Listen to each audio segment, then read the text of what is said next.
So, look, we could talk about corporations all day, but that's not the only part of the Australian economy that you focus on. Housing is obviously a big focus area as well. So we've pulled out a couple of videos that can sort of kick us off. No, I've already got 2 jobs. Oi, how much are kidneys worth? OnlyFans, right. Oi, are you 2 blokes going to do anything about how hard it is to buy a house?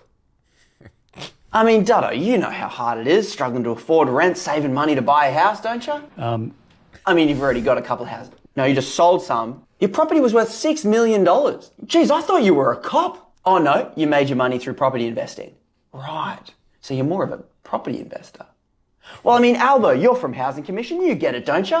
I mean, yeah, you've got 2 investment properties. One just sold for how much? $5 million. I guess the housing market hasn't been bad for everybody. But I mean, you both say you want to make houses more affordable. But in 20 years of trying to make them more affordable, you've only managed to make the prices go higher. It's almost as if you guys benefit from higher house prices.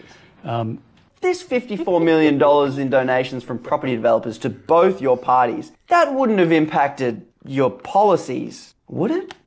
I mean, I don't want to do your job, but if we want to make houses more affordable, don't we want to lower property prices?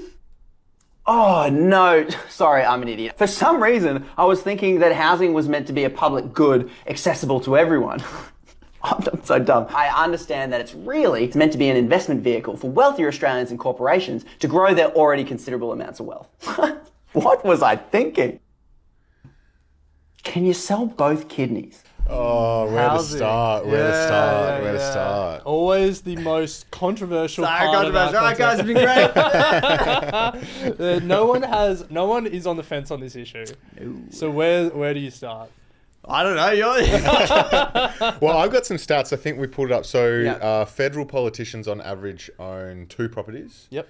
I think specifically Labor MPs hold an average 2.4 and Liberals 2.3. Which is surprising significantly in some ways. higher than the general Australian population, where only 15% own investment properties. That sounds right.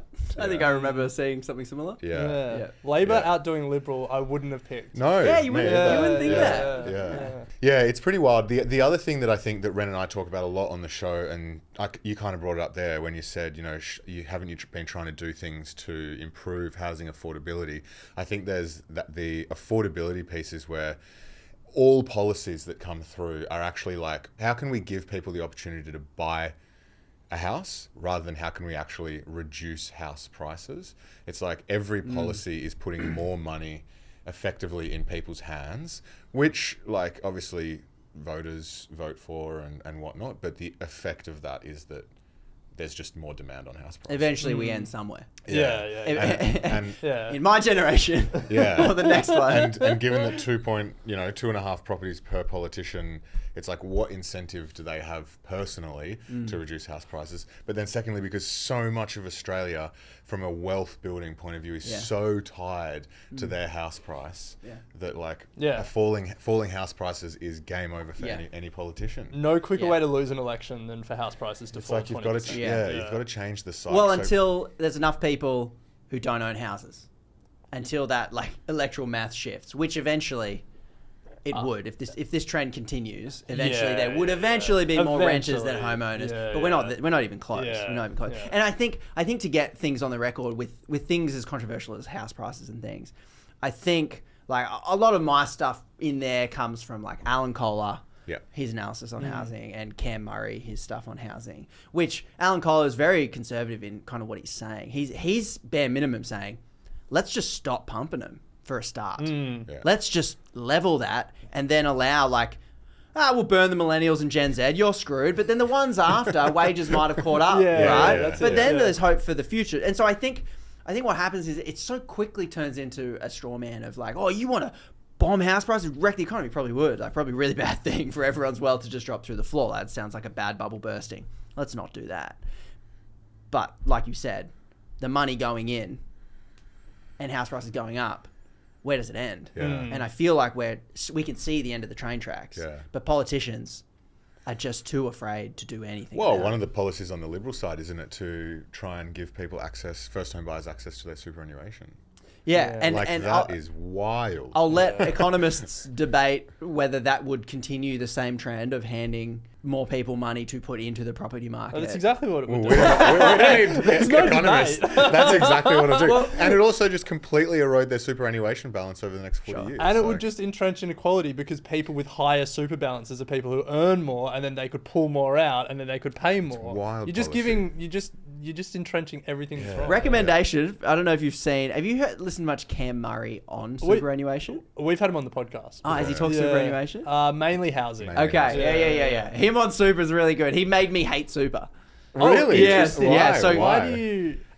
Because he's essentially saying it's a less efficient insurance scheme that the government can do for a third of the cost, and it skews to wealthy people. But that's interesting. I'll let him make those because we subsidise it, but the people that get most of the benefits from the subsidies are people that don't need the money in retirement anyway. So it just becomes a vehicle to siphon money to your kids, like at a lower tax rate. And so he wants to go back to like a social security system. He's just like, it's cheaper, it's more efficient. There's two things the government's bloody good at: taking your money and giving out checks. Yeah, dishing it And out. guess what insurance is? Yeah. So that's his argument, but I'd let him make it. But that's like beside the point sort of thing there. But it's like, where do we end up with the housing thing? It's like we have to do something because and when I zoom out, I'm just looking at the macro stuff going, where does this end? What's going on? And I think there is this ingrained culture in Australia, like you said, it's a vehicle for building wealth. And I think that's fundamentally wrong. Definitely. And I think there are other countries to look at to go, the house is more akin to a stable consumable. Yeah. In Japan, it's consumable. Yeah. And so people go, because houses deteriorate over time, just like, it probably shouldn't devalue as quickly as a car. But, if you have to buy a house and then rebuild another one, it does seem like the trajectory should be like that. But it's still an asset that you can, you can still get ahead financially, even if it's not boosting in value. Capital growth. It's not my film. we always point to Germany. I think 50% of the population in Germany rent. Long-term renters. Long-term renters. Who owns those houses that they're renting? Oh, I mean, like, but there's also there's also it's caps around how you can treat rental properties. So it's not like you can just have half of the people going and buying all those other half jacking rents and like profiteering from it. There are rules around like long-term. To your point, it's treated as security, house over the, roof over your head. Go and build wealth in other ways. Which is a brutal, like when you really map that out, Australia's so far behind because I know heaps of people that own properties and people with rentals and they're just everyday people. But the question becomes, should a random mum and dad be in the position of providing something as necessary as housing? Because housing requires, proper heating, proper things, you have to have it to a certain standard. It's like houses in Australia are crap.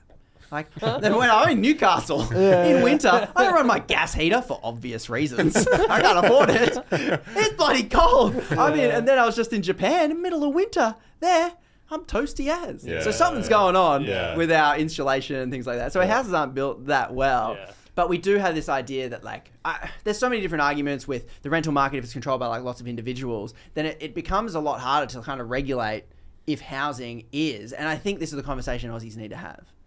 Is it like medicine and healthcare, which all of us can agree, conservative or progressive, whatever it is, everyone should have access. And you probably shouldn't be able to pay money to jump the queue, right? That's kind of the basic tenet of healthcare, Although we do have a private healthcare system where you can jump the queue. Exactly my point, which Canada doesn't.